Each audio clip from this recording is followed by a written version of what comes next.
There is no shortage of people in the world who criticise Israeli politics, but it is particularly distasteful when so much vitriol comes from Jews, be they in Israel, the United States, or even Australia.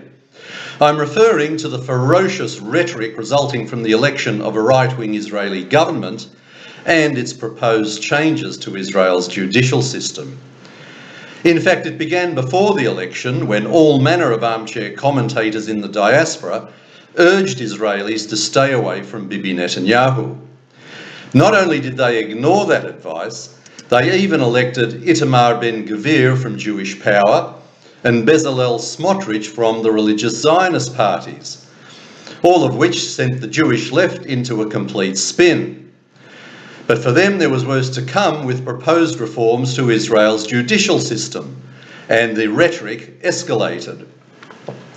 In Israel, Yair Lapid and Supreme Court President Esther Hayut accused Netanyahu of eliminating democracy. Benny Gantz said it would lead to civil war. Yair Golan called for wide-ranging civil unrest, and Ehud Barak called for street battles to oust the Prime Minister. In America, 300 rabbis, male, female, no doubt all progressive, they signed a letter saying the reforms would cause irreparable harm to the Israel Jewish diaspora. And Thomas Friedman from the New York Times urged President Biden to wade in and save Israel from its current leadership. In this country, it was pretty much the same, with a range of self-appointed expert commentators adding to the hysteria. There are two issues to consider here. The emergence of Ben-Gvir and Smotrich happened simply because Israel is a functioning democracy, and sufficient Israelis voted for them.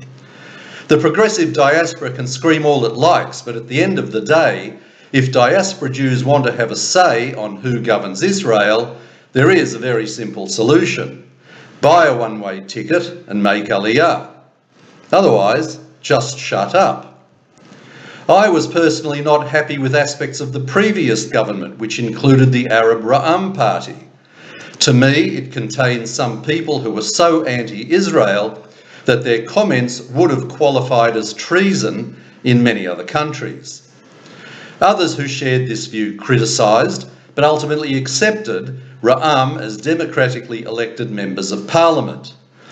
We didn't screech about it from the hilltops, but hoped that these people wouldn't be returned to government. Israelis agreed, which is exactly what happened.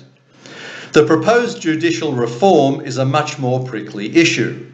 I'm not a lawyer, but my understanding of the situation is that whilst it is good in a democracy to have some legal oversight of proposed legislation, in Israel it has gone too far. Judges currently have the power to apply a standard of reasonableness to anything the government wants to do. But the current appointment system means that the courts are stacked with left-wing judges who have used their power to strike down any laws they are not going to like. This is undemocratic. People elect politicians to make the laws, and it is not right that unelected judges can overrule anything that doesn't align with their political views.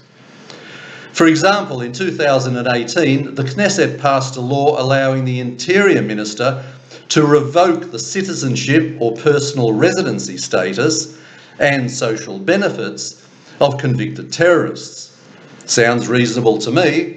They are convicted terrorists, remember, but the Attorney General didn't think so and watered it down so that terrorists get full benefits like unemployment, insurance, child support, etc. when they get out of jail.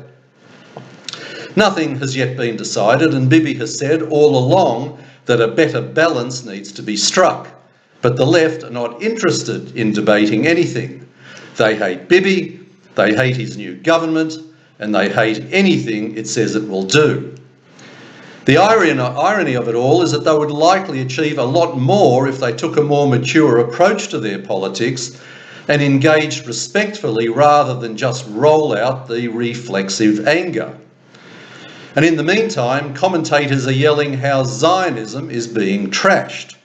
No, it's not. Zionism means supporting Israel as the Jewish homeland, full stop.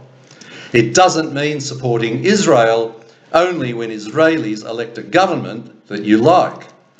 But the real tragedy is that all this hysteria sustains our enemies, which in turn worsens Israel's image abroad and feeds a growing level of anti-Semitism. President Herzog rightly suggested that the protesters turn down the volume. I agree with him. This is Alan Friedman for the Australian Jewish Association.